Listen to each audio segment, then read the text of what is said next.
नमस्कार, आपके साथ मैं हूं सबीना तामंग देशमुख। फटाफट अंदाज में खबरों के सिलसिले को रफ्तार देते हैं। पावरफुल 50 की शुरुआत करेंगे।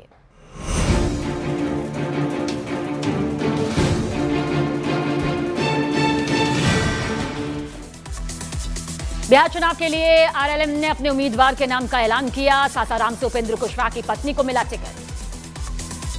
आरएलएम ने मधुबनी से माधव आनंद को दिया टिकट। दिनारा से आलोक सिंह आरएलएम के टिकट पर लड़ेंगे विधानसभा चुनाव। बिहार विधानसभा चुनाव के लिए बीजेपी ने अपने सभी 101 उम्मीदवारों के नामों का ऐलान कर दिया। कई मौजूदा विधायकों की भी टिकट काटे। बीजेपी ने राघोपुर से सतीश कुमार यादव को दिया टिकट। तेजस्वी यादव को चुनौती देंगे सतीश यादव। बाढ़ से ज्ञानेंद्र कुमार ज्ञानू को बीजेपी ने उनका टिकट काट दिया। छपरा से 2 बार के विधायक सीएन गुप्ता को भी नहीं मिला मौका।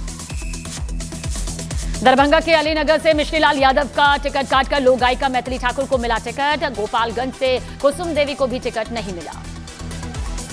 बीजेपी की दूसरी लिस्ट में बक्सर से पूर्व आईपीएस आनंद मिश्रा को मिला टिकट। कुछ समय पहले ही जनसुराज छोड़कर बीजेपी में हुए थे शामिल। बीजेपी ने 12 महिला उम्मीदवारों को चुनावी मैदान में उतारा। रेणु देवी, श्रेयसी सिंह समेत कई दिग्गज मैदान में। राघोपुर सीट से तेजस्वी यादव ने नामांकन के बाद नीतीश कुमार पर साधा निशाना। बोले नीतीश कुमार के हाथ में नहीं रही जेडीयू।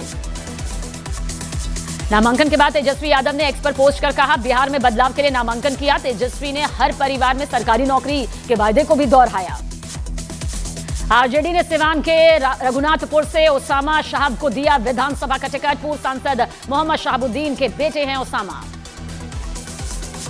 शहाबुद्दीन के बेटे को आरजेडी का टिकट मिलने पर बीजेपी का निशाना। कहा, आरजेडी तो अलकायदा के आतंकी को भी टिकट दे सकती है। लोक जनशक्ति पार्टी रामविलास ने 14 उम्मीदवारों के नामों का ऐलान कर दिया। गरखा सीट से चिराग पासवान के भांजे सीमांत मृणाल को टिकट मिला। एलजेपीआर ने प्रदेश अध्यक्ष राजू तिवारी को गोविंदगंज से बनाया प्रत्याशी। संसदीय बोर्ड अध्यक्ष हुलास पांडे को ब्रह्मपुर से मैदान में उतारा। बिहार बीजेपी के कार्यकर्ताओं के साथ पीएम मोदी ने किया संवाद। पीएम मोदी ने मेरा बूथ सबसे मजबूत कार्यक्रम को संबोधित किया। कहा, बिहार में एक बार फिर बनने जा रही है एनडीए सरकार।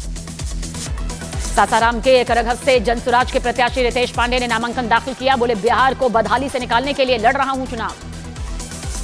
बिहार के चुनावी दंगल में उतरी ओम प्रकाश राजभर की पार्टी सुहेलदेव। भारतीय समाज पार्टी 47 सीटों पर उम्मीदवारों का ऐलान किया। महागठबंधन में सीट बंटवारे को लेकर कांग्रेस नेता शकील अहमद का बड़ा बयान। बोले, अभी कांग्रेस और आरजेडी में नहीं बनी बात, अभी कुछ सीटों पर बात फंसी है। पत्नी के विधानसभा चुनाव लड़ने को लेकर सिंगर खेसारी लाल यादव ने दिया बयान। बोले, मैं चाहता हूं कि पत्नी चुनाव लड़े। 4 दिनों से मनाने की कोशिश कर रहा हूं। पटना एयरपोर्ट पर कांग्रेस प्रदेश अध्यक्ष राजेश राम और प्रदेश प्रभारी का हुआ भारी विरोध। कार्यकर्ताओं ने टिकट बेचने के लगाए आरोप। विधानसभा चुनाव को लेकर गृह मंत्री अमित शाह आज बिहार के दौरे पर जाएंगे। संगठन की बैठक कर कार्यकर्ताओं और नेताओं को देंगे जीत का मंत्र।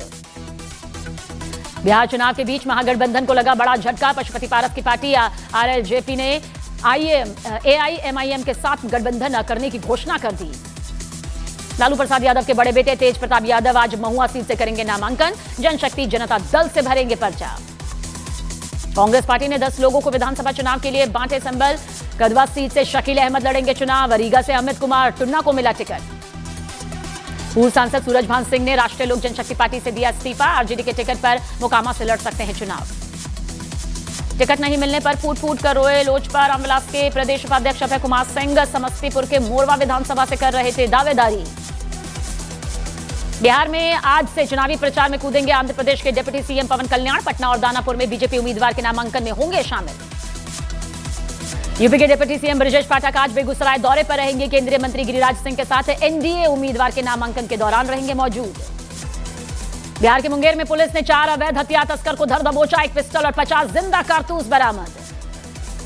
यूपी के गाजियाबाद में घर में लाखों की चोरी करने वाली महिला गिरफ्तार। 10 साल से किराएदार के रूप में घर में रह रही थी महिला। यूपी के मुजफ्फरनगर में पुलिस और बदमाशों के बीच मुठभेड़। बदमाश पुलिस की गोली लगने से जख्मी। गुजरात में बड़े व्यापारी की किडनैपिंग का वांटेड दिल्ली में रोहिणी से हुआ गिरफ्तार। तो आरोपी के पास 1 पिस्टल और 3 जिंदा कारतूस भी मिले। झारखंड के चाईबासा में नक्सलियों ने एक मोबाइल टावर को उड़ा दिया। एक सड़क को भी विस्फोट करके ध्वस्त किया। यूपी के डीजीपी राजीव कृष्ण ने अपराध और अपराधियों के खिलाफ जीरो टॉलरेंस की नीति दोहराई। कहा, जीरो टॉलरेंस से कोई कॉम्प्रोमाइज नहीं।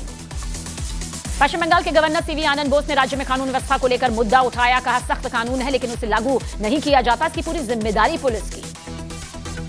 बेंगलुरु में 6 महीने बाद खुला डॉक्टर पति का राज डॉक्टर पत्नी की हत्या के लिए रची थी गहरी साजिश। प्रधानमंत्री नरेंद्र मोदी आज आंध्र प्रदेश के दौरे पर रहेंगे। कुर्नूल में करीब 13,430 करोड़ की बड़ी परियोजनाओं की सौगात देंगे। उत्तराखंड के देहरादून में बेकाबू ट्रक ने सड़क किनारे एक घर में मारी जोरदार टक्कर के बाद महिला ने ट्रक में आग लगाने की कोशिश की। हरियाणा के रेवाड़ी में बदमाशों ने घर के बाहर खड़ी 2 बाइक में आग लगा दी। वारदात के बाद 1 लाख की मांगी रंगदारी। यूपी के मुरादाबाद में कच्चा बनियान गैंग का आतंक, सीसीटीवी कैमरे में कैद हुए लुटेरे। झारखंड के साहिबगंज में मंदिर की दान पेटी तोड़कर आभूषण और नकदी की चोरी, घटना का सीसीटीवी फुटेज सामने आया। मध्य प्रदेश के धार में स्कूल के प्रिंसिपल ने क्लास में बात करने पर छात्र को पीटा, सीसीटीवी वीडियो वायरल हुआ। झारखंड के रांची में बेखौफ अपराधियों ने दुकान में घुसकर व्यापारी को मारी 6 गोलियां, व्यापारी जख्मी हालत में अस्पताल में भर्ती। यूपी के मुजफ्फरनगर में कचहरी में 2 पक्षों में जमकर मारपीट, कई जख्मी हुए। केस की सुनवाई को लेकर 2 पक्ष कोर्ट पहुंचे हुए थे। उत्तर प्रदेश के संभल में एसपी के नेतृत्व में पुलिस ने फ्लैग मार्च किया। दीपावली पर सुरक्षा के मद्देनजर संवेदनशील इलाकों में मार्च। जुबिन गर्ग मौत मामले में आरोपियों को दूसरी जेल में शिफ्ट करने पर बवाल, नाराज फैंस ने जमकर काटा बवाल। बक्सर जेल के सामने प्रदर्शनकारियों ने पुलिस की गाड़ी को भी आग के हवाले कर दिया, जहां जुबिन की मौत के 5 आरोपी बंद हैं। पत्थरबाजी की घटना में पुलिस वाले जख्मी। पीएफ खाता धारकों को सरकार की बड़ी सौगात, 13 तरह की पुरानी शर्तों की जगह एक ही आसान नियम लागू। अब सिर्फ 1 साल की नौकरी के बाद निकाला जा सकेगा पैसा। केंद्र सरकार ने पूर्व सैनिकों और उनके परिवार को दी जाने वाली वित्तीय मदद 100% बढ़ाने की दी मंजूरी। देश भर के पूर्व सैनिक परिवारों को मिलेगी बड़ी राहत।